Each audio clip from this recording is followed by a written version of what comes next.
Figure libre, Vincent Hervouette, l'ETA, l'organisation indépendantiste basque, a donc annoncé hier sa dissolution. C'est la fin du mouvement terroriste le plus ancien et le plus meurtrier d'Europe.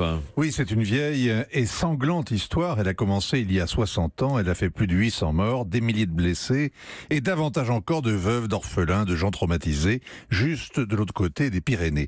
Dans le communiqué publié hier en ligne, ETA annonce la dissolution de toutes ses structures et la fin de son activité politique. On attend maintenant la déclaration solennelle de dissolution unilatérale qui devrait tomber via la BBC.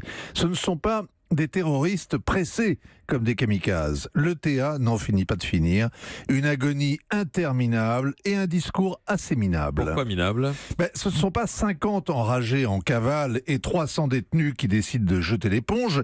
C'est la dissolution de toutes les structures. De même, l'organisation ne reconnaîtra jamais qu'elle est décimée par les arrestations et incapable de continuer leur racket, les passages à tabac, les meurtres de voisins, les attentats plus ou moins aveugles. Non, ETA a mis fin à la lutte armée. C'est noble, la lutte armée. Ça intimide. C'est fait pour ça. Les terroristes terrorisent d'abord par le verbe. Les terroristes basques ne psalmodient pas des sourates en appuyant sur le détonateur. Ils coupent la langue de bois en 4.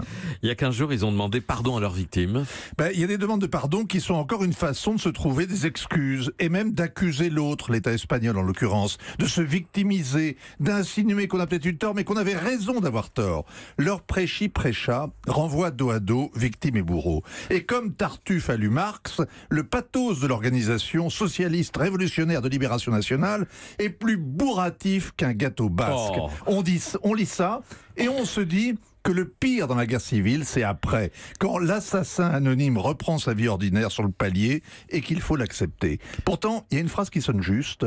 Les étarras disent que la souffrance au Pays Basque a commencé avant ETA et qu'elle continue après. Oui, ils évoquent Guernica. Qu'ils n'ont pas connu, qui leur sert d'alibi, mais la violence basque est bien le reflet de cette violence-là.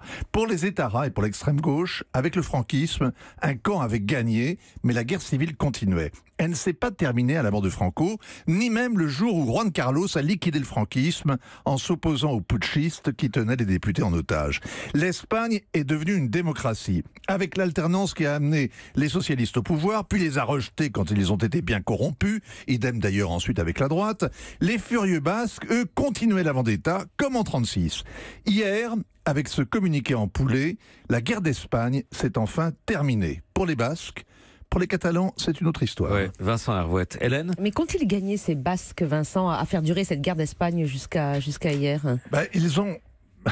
D'abord, ils ont fait gagner une chose aux Espagnols, c'est qu'ils ont absolument délégitimé la violence politique. Il n'y a pas de romantisme révolutionnaire. Il n'y a pas de zadistes, par exemple, en Espagne. Il n'y a pas d'extrême gauche ultra-violente. Mais politiquement, ils ont gagné des... Et alors, les Basques ont une autonomie qui est extrêmement large, avec la gestion de leurs impôts, que leur envient évidemment les Catalans. Et c'est vrai que Madrid n'a pas cessé d'arroser les provinces basques, parce qu'il fallait quand même garder des amis là-bas. Et donc ça a contribué à disloquer le pays. On peut peut-être cyniquement dire ça, oui. Europe 1.